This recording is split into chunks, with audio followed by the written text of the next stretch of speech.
This is the Crisscross Show. I'm back and I am here to talk about the crazy NBA weekend that we just had.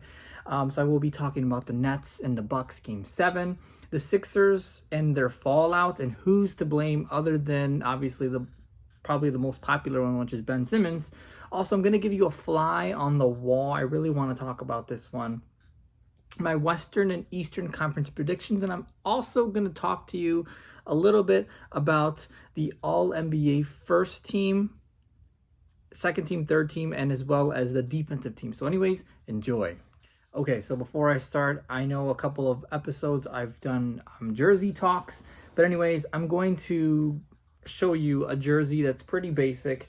Everyone knows whose jersey this is, and the reason why I'm showing this jersey is because LeBron James is switching numbers, and to buy another $110 jersey will be a lot on me. So I'm hoping with my 53 subscribers, or however many subscribers I have, or whoever actually watches the videos, message LeBron, tell him I'm a huge fan, say I need that number 6 for free if possible, or at least at a really discounted price, because I can't keep buying $110 jerseys, especially when he's switching numbers, and I have already like 5 of his jerseys. So anyways, I hope you enjoyed that jersey. Just wanted to talk about that jersey because I am talking about jerseys at the beginning of my episodes.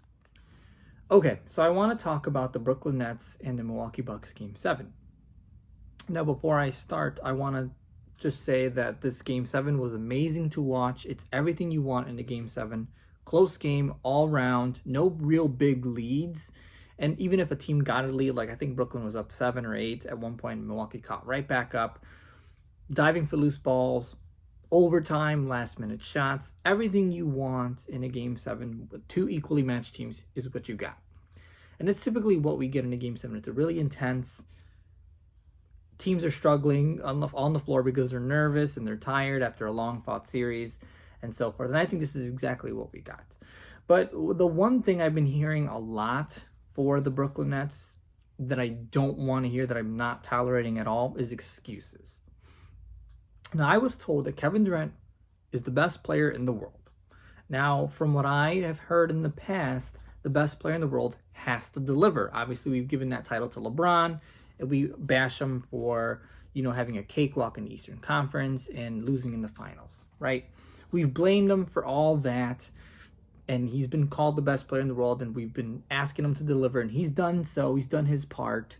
Obviously, in the finals, he's against, the Warriors, who were a super team. I mean, you have the 3 of the best shooters in the league at the moment on the same team. So you're going to lose. If you're trying to be in a shootout with them, you're going to lose. But anyways, I don't want to hear that excuse, because I think that we don't give excuses to other players.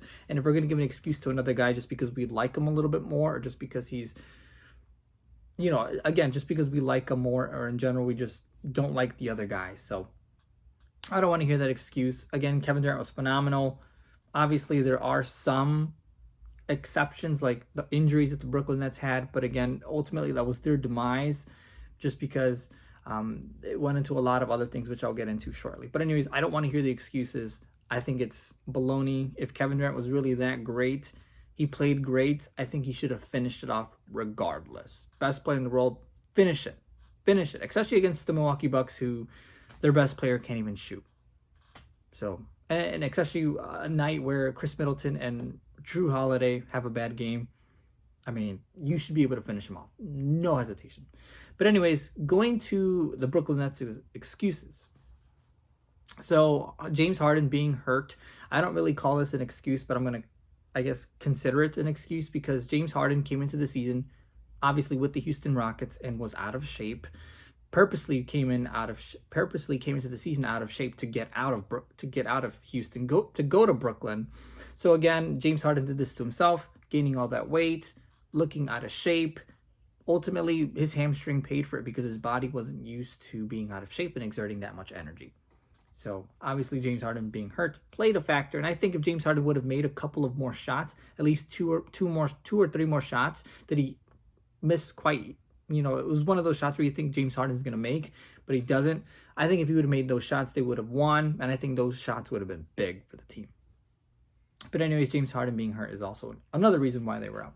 Kyrie being out, and again, a lot of people want to say that it's a shortened season that Kyrie got hurt, but again, Kyrie's injury just was unfortunate. He stepped on Giannis' foot, rolled his ankle. That was it. Kyrie was out. Again, I think he got out game 4, game 3, and they were already down pretty big when he got out. So honestly, it was one of those things where you go, oh, well, he would have changed the series. But, well, they were down big when he was on the court. So, I don't really consider that. And also, it's just an unfortunate event. Also, Joe Harris, I don't know what happened to him. He led the league in three-point percentage this year and for some reason just choked up. Again, the moment was too big. He realized the platform he was in, just choked at the moment. So, and the Milwaukee Bucks obviously have players who are veterans who want that spotlight and just played a lot better. So ultimately, the Milwaukee Bucks were the better team because they were just more ready for the moment as opposed to Joe Harris. And also, I want to talk about the chemistry of the Brooklyn Nets. Now, the Brooklyn Nets came into the season with Kyrie, KD, Kyrie going on saying, oh, we don't need a coach. We can just run the team on our own. I trust KD to take the final shot. James Harden getting his way to Brooklyn. And they just kind of all played in and out. Like KD played, then he didn't. And James Harden and Kyrie played, then they both didn't. Then it was just kind of like shifting the big three. And chemistry ultimately paid the price in this. Obviously, they handled the Boston Celtics handily. Again, the Boston Celtics were injured and brittled and just kind of done with each other. So I understand them kind of easing into Brooklyn or easing into Boston and just wiping them out. But anyways, the chemistry reminds me of the Clippers of last year, in which they thought they were just going to win. They thought they'd figure it all out. I think the Brooklyn Nets really didn't learn much from last year, and I think they should have learned from last year because, again, last year Kawhi Leonard came into the Clippers, asked for Paul George, and then everyone was like, oh, they're going to win. The two best wing defenders, LeBron doesn't stand a chance. Ultimately, the chemistry paid a lot. They were off, they were disconnected, and all this other stuff. And again, exactly what the Brooklyn Nets were towards the end of the series against Milwaukee. Disconnected, out of it, just tired and had no chemistry. So I think chemistry was a huge part to the Brooklyn Nets' demise. I think if they would have taken the regular season a little bit more seriously, taken care of their bodies a little bit more, and obviously just played for each other as opposed to just kind of using each other for salvation to finally get their rings, at least in James Harden's case. But I think chemistry was huge for the Brooklyn Nets' demise. And I think we've already seen 2 examples in the past 2 years with teams just thinking that they're going to breeze through the playoffs because they think that's going to happen. But again, it doesn't necessarily happen at all. And I think, obviously, the Brooklyn Nets got what they deserved. And again, Stephen A's little segment on ESPN where he said karma played a huge part. So I think that is the reason why the Milwaukee Bucks are in the Eastern Conference Finals and the Brooklyn Nets are at home. So anyways, those are my thoughts on Game 7. So before I start my segment on who's to blame for the 76ers' fallout, other than Ben Simmons, of course, I want to ask you guys a question. Have you ever been afraid to shoot your shot with someone? And that being, have you ever been afraid to just kind of take a chance and talk to the person maybe that you like, or even just be afraid to, ask for a promotion or just ask someone a really, really important question because you're just afraid of the rejection that you'll receive or the negative feedback that you'll receive?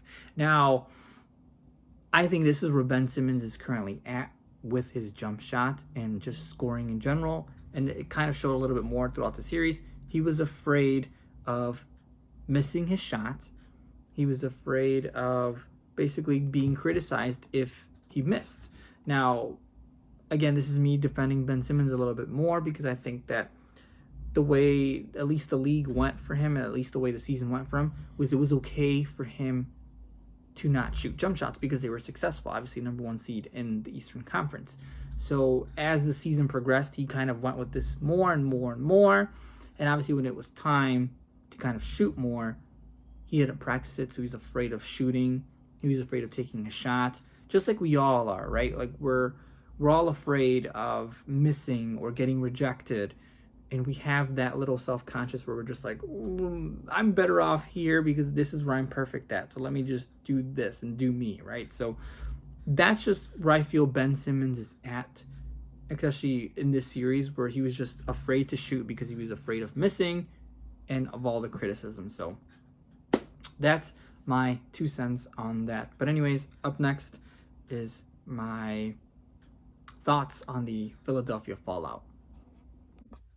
Okay, so I've been listening to the morning radio and all the medias that I usually watch in the morning, which is The Herd, First Things First, First Take. I've been hearing a lot of blame on Ben Simmons for the 76ers falling out against the Atlanta Hawks. Now, Ben Simmons is to blame for this, but I don't think he deserves all the blame. I'm going to list 3 players and a coach that I think are to blame as equally or even more than Ben Simmons for this fallout in Game 7 and even in the series in general.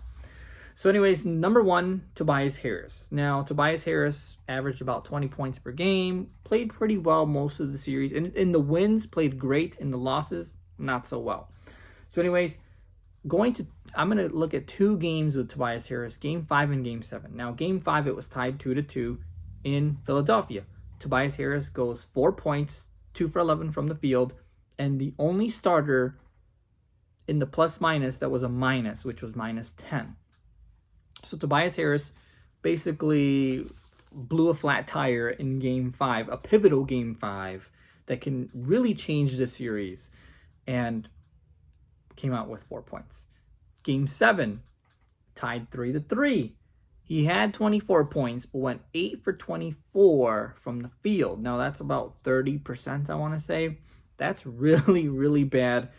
You had as many points as you had shots, which, again, in the NBA world is looked down upon. He had 24 points on 24 shots. I mean, that's not great. And if you're taking that many shots, I want you at least 12 for 24, 11 for 24. That's a little bit more respectable. I understand it's a Game 7, everyone's tired, but again, you can't be doing that. And, you got to take some blame, especially if you're a max contract player like Tobias Harris, who's making about $30 million per year. You need to perform better. All right, number 2, Joel Embiid. Now, Joel Embiid did play through a small meniscus tear in his right knee. So again, I'm going to be a little bit sympathetic on Joel Embiid, but Joel Embiid did say this in a post-game interview, and I'm going to play it right now. Your belief in what you had in terms of this being the Sixers' year turned to the recognition that it just wasn't going to happen. Man, I'll be honest. I thought the turning point was, when we,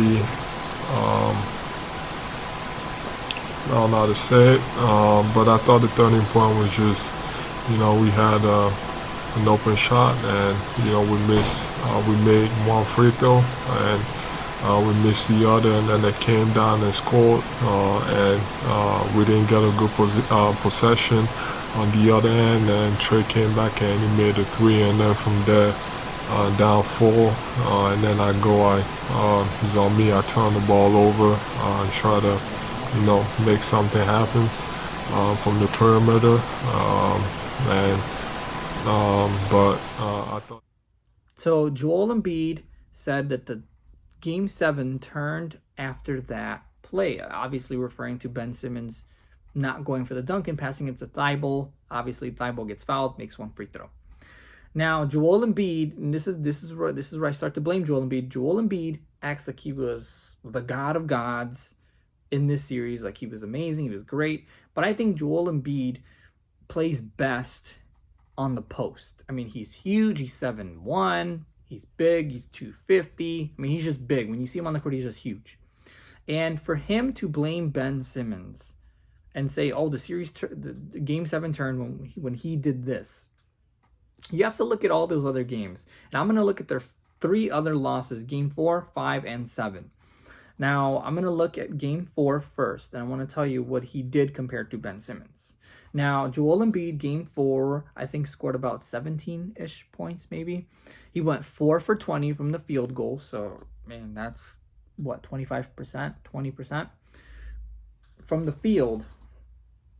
Also, he had 4 turnovers, and Ben Simmons had 0 turnovers. And again, Ben Simmons is the primary ball handler. And for Joel Embiid to have more turnovers than Ben Simmons tells you something. Game 5, Joel Embiid had 5 turnovers. Ben Simmons had 2. Now, what does this have to do anything? Again, Atlanta took advantage of turnovers in this series. That's ultimately where a lot of their points came from, other than their 3-point shots, which was turnovers. And for Joel Embiid to turn it over 5 times, that's essentially 10 points you're possibly giving up. Obviously, probably not entirely. They didn't give up points every single turnover, but that's also another reason why. Now let's look at game 7. Joel Embiid had 8 turnovers. Ben Simmons had 2. Joel Embiid, towards the end of the game, started taking it upon himself, dribbling from the 3-point line, trying to get to the post, and obviously turned the ball over a lot there because he got poked. The ball got poked from him a lot there. So, again, Joel Embiid, I don't really like that segment that you said in your interview where you said the tides turned when, obviously, Ben Simmons didn't dunk it. So, if you want to say that, then you got to also look at those games where you were also responsible for those losses. All right, number 3, Doc Rivers. Now, Doc Rivers has a history of blowing leads, most notably the first one. And obviously there's probably more before, but one of the first ones that I remember at least was leading 3-2 against Miami, and then going to Boston, possibly finishing off the big Heat, the big 3 in Miami, the Heatles, and basically blowing that lead, letting LeBron have his way, and just losing that, and then ultimately losing the series in 2012 against the Miami Heat. Another one. 3-1 lead against the Houston Rockets. Obviously, we're the clear-cut better team. Blew that 3-1 lead, helped blow it, made no adjustments, played the same way every single time. And obviously, leading 3-1 against the Denver Nuggets in the last year's bubble playoffs. Paul George came out and said that Doc Rivers refused to make adjustments or didn't make enough adjustments to help him win. So again, blowing those leads and then not making adjustments, especially throughout the series, you had more success with Joel Embiid in the post. Tell Joel Embiid, punish him in the post. And Joel Embiid was running around that 3-point line, loving that jump shot. So again, ultimately, that was the demise of the 76ers. So again, Tobias Harris, Joel Embiid, and Doc Rivers are 3 other people that I can think of to blame other than Ben Simmons. Again, Ben Simmons is catching a lot of heat because he doesn't make his free throws. I understand it. And also, he ended up being more scared to shoot the ball because he didn't want to get fouled. I understand that. But again, in my next segment, Fly on the Wall, I'm going to address that as well and tell you a little bit more of how much it was Doc's fault because of him being afraid to shoot and all that other stuff. But also, if you want to blame Ben Simmons, look at those 3 guys as well. And just look at the facts and just say, hey, it was a collective unit's fault, not just one guy's. But anyways, next segment is Fly on the Wall. Okay, so the Fly on the Wall. Now, the Fly on the Wall is a segment where I listen to an interview and I give you my 2 cents on it. I'm basically the Fly on the Wall. I'm giving you my thoughts on it. So the Fly on the Wall is basically on the post-game interview Doc had. And he was asked if he thinks Ben Simmons is a championship point guard. And this is what Doc said. Hey, Doc, you think Ben Simmons can still be a point guard for a championship team like the one you guys want to become? Yeah, David, I don't know that question or the answer to that right now. So I don't know the answer to that. What do you, when you say get in the gym with him, what needs to be done? I mean, obviously, this is fresh. And you have that's between Ben and I.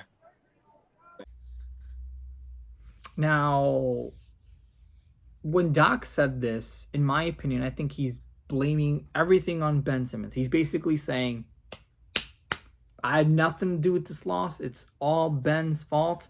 Blame him. Go ask him. Go ask him. Who cares? Just leave me alone. I don't know. I don't know if I can win. I'm done with him. I tried my best. I couldn't save him. Now, I don't like this because I think this is basically, again, like I said, deferring all the blame to Ben Simmons, and that's unfair because I think Doc Rivers, with his history of blowing leads, as I mentioned last segment, is a huge part in this. Obviously, the turnovers from Joel Embiid, another huge part of this. And I think this is out of place, especially for a coach who came in and basically said at the beginning of the year, oh no, Ben Simmons, I'm not going to force him to shoot. And he literally said this. He said, I'm not going to force him to shoot. I'm going to let him play his game. And this is what you got. You got what you asked for. And I understand sometimes if you make your bed, you have to sleep in it. And this is where Doc has to sleep on it because Doc Rivers at the beginning of the season said, I don't want to change Ben. I think he's a great player. We'll figure it out. And this is exactly what he got. Ben Simmons ended up not shooting as many jump shots, not practicing the jump shots because Doc encouraged it for most of the season. Obviously, you got success in the regular season with it. But when you say this to your player and you're full confident throughout the season and then midway through the playoffs, you go, you need to start shooting. I'm going to start blaming you for all this. It's your fault. You got to take some blame on that, Doc. So, and again, you can't blame it all on one player. Again, you got to look at your other players. The only player I can't blame is Seth Curry because he played above his pay grade in this series. So that's my thoughts on the fly on the wall with Doc Rivers' interview.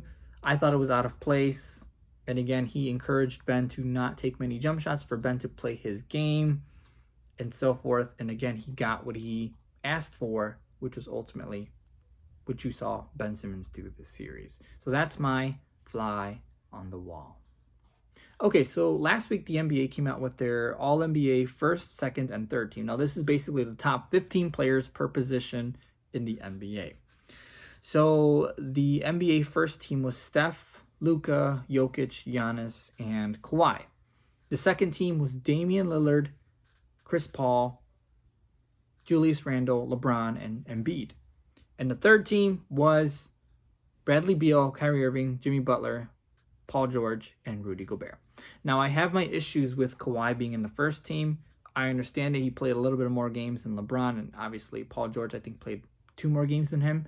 And Kawhi Leonard is the best player on the Clippers, so I can see why they gave him that. That's my only issue with the first team. Not a big issue, but I think if maybe you shifted LeBron and Paul George with Kawhi or vice versa, then I think it makes it look a little bit better. But I understand Kawhi played 52 games, LeBron played 45. Now, the third team is the one where I have my most problems with. So, Bradley Beal, I think, deserves to stay on the third team. Kyrie Irving and Jimmy Butler, in my opinion, do not deserve to be on the third team. I think there were players who were better than them that got snubbed. Now, again, the NBA's format of the All-NBA first, second, and third team is basically 2 guards, 2 forwards, and a center. So, Kyrie Irving here is considered a guard. Jimmy Butler is considered a forward. Now, I think you can replace those 2 guys with other 2 players that were more deserving. So, for example, Jason Tatum should have replaced Jimmy Butler. Jason Tatum, I understand, was a 7 seed. Jimmy Butler was the 6 seed. Jimmy Butler was a little bit more valuable to the Miami Heat than Jason Tatum's value to the Boston Celtics. And again, that's barely by an inch. But Jason Tatum had a better season overall statistical-wise. Struggled a lot more, obviously, with Kemba Walker's injury, with Jaylen Brown's injury, just leading the team. And again, he had more phenomenal games, in my opinion. He's a better player, so I think he should have replaced Jimmy Butler. Another one that I want to replace is Kyrie Irving. So Kyrie Irving could have been replaced by one of 2 players. I wouldn't have been mad either way. Donovan Mitchell or Devin Booker. Now, Donovan Mitchell led the Utah Jazz to the best record in the league, which, again, should have gotten him some credentials. It's surprising that Rudy Gobert makes it and Donovan Mitchell doesn't. Rudy Gobert is easily their 3rd or 4th best player at best. And for the best player on the Jazz not to make it says a lot about what the NBA thinks about Donovan Mitchell and, obviously, the Utah Jazz. I understand Donovan Mitchell did play 53 games. He missed the last 19, I think, due to injury. And I think Kyrie Irving had 1 more game than him. which maybe ultimately was a deciding factor. But Donovan Mitchell is clearly a better player, a better leader, and all that other stuff. Again, had the best record in the league. So I think Donovan Mitchell was snubbed and he should have replaced Kyrie Irving. So that's my 2 cents on the All-NBA first, second, and third teams. Anyways, up next is my defensive teams and my thoughts on them. Okay, so the All-NBA defensive team is just the most craziest of crazy, I guess, teams that they create, or the 10 best defenders in the league by position. Obviously, I think they do it the exact same as the All-NBA teams, which is 2 guards, 2 forwards, and 1 center.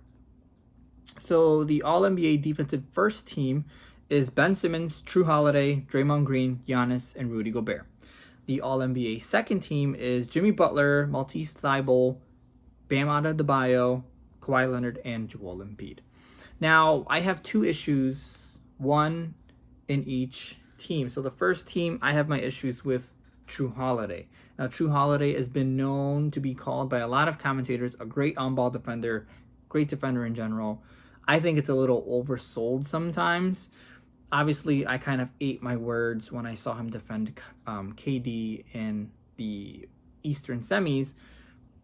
But I think, again, these awards are given to them for the regular season performance. And I think Mike Conley should have deserved at least to be on the first team. Maybe Drew Holiday can replace someone on the second team. But I think Mike Conley was snubbed.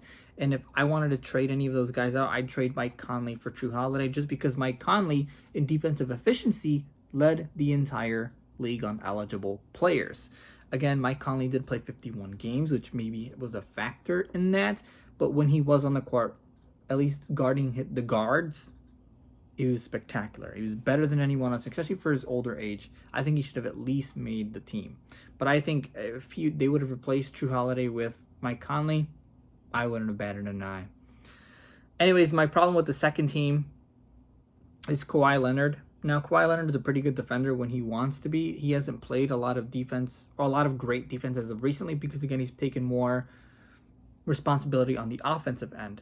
And I think Kawhi Leonard just always gets the nod on the all-defensive team because of his two Defensive Player of the Year awards back a couple years ago. And I think they just give him the nod just because he's Kawhi Leonard and he's got really big hands.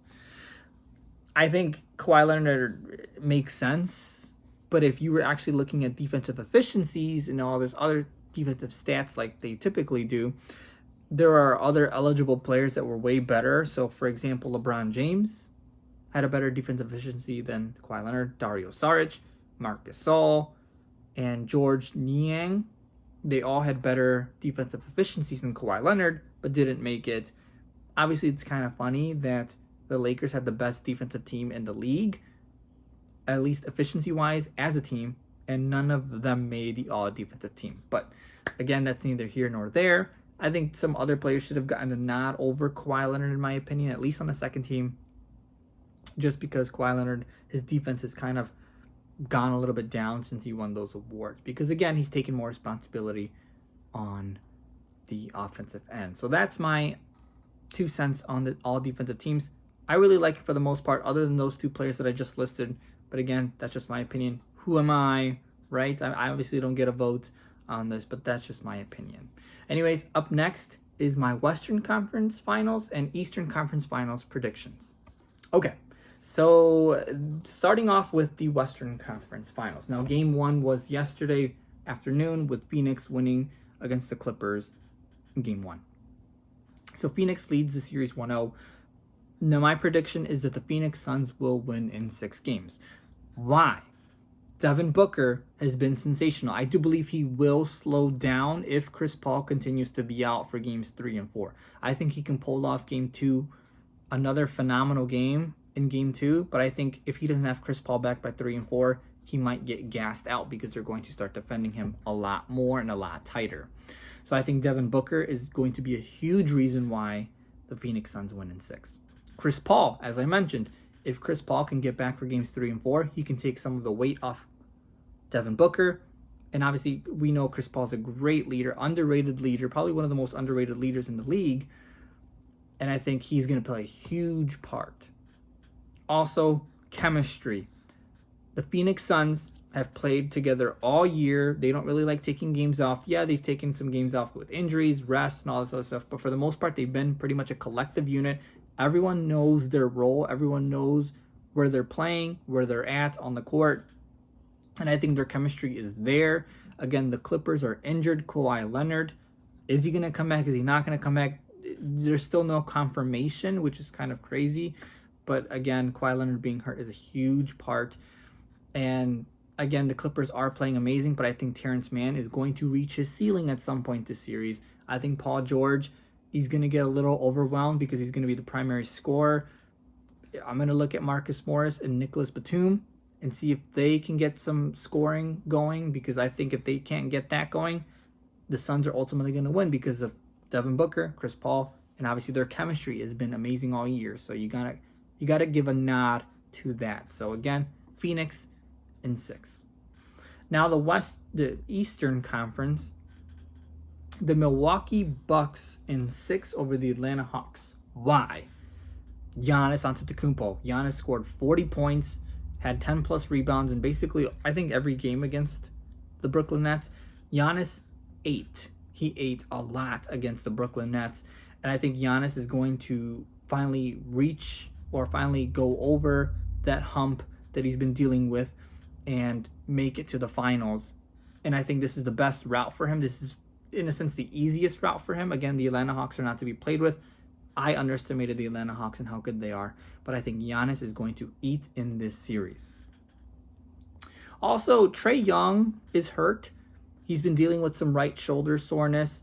He's, again, been a shell of himself the past couple of games. Obviously, against the Philadelphia 76ers in Game 7, I think went 5 for 23. So he shot pretty poorly. I guess he's tired right now at this point because he's playing a lot of minutes. I think he's gassed, taking a lot of shots. Trae Young is tired. And I think that if this series goes on, he's going to continue to get tired. I think Trae Young's legs are not underneath him right now. He's just a little too tired, and I don't think he's going to be able to last. Also, Bogdanovic is hurt. He has been dealing with some right knee soreness. I think he missed like the last couple of minutes in Game 6 and 7, and he was out from those games, at least in the back end of the fourth quarter. So he's not playing the end of games, which is concerning because he's one of their best shooters, if not their best shooter, next to Trae Young. Him being hurt is going to be huge because, again, they need his scoring. His scoring early on in the series against Philadelphia 76ers was important, and they're going to need him to score against the Milwaukee Bucks. So, again, those are the 3 reasons why I think the Bucks will win in 6. Because, again, Giannis, I think he's going to finally go over that hump. Trae Young is hurt, dealing with a lot of stuff. And Bogdanovic, he's hurt. Who knows what's going to happen? So I think right now the Milwaukee Bucks are the healthier team, playing a lot better, just beat basically the prohibited favorites. So they should be favored in this series. And I think the Atlanta Hawks will steal a game or 2. I'm not surprised. I wouldn't be surprised if the Milwaukee Bucks win in 5, but I do give the Atlanta Hawks at least 2 games in this series. So anyways, those are my thoughts on the Eastern Conference Finals and the Western Conference Finals and my predictions on who's going to win those series. Hey everybody, thanks for watching. Keep up with the show by clicking the subscribe button to get the latest from the show. Also, turn on the notifications to know when a new episode is posted. Thank you.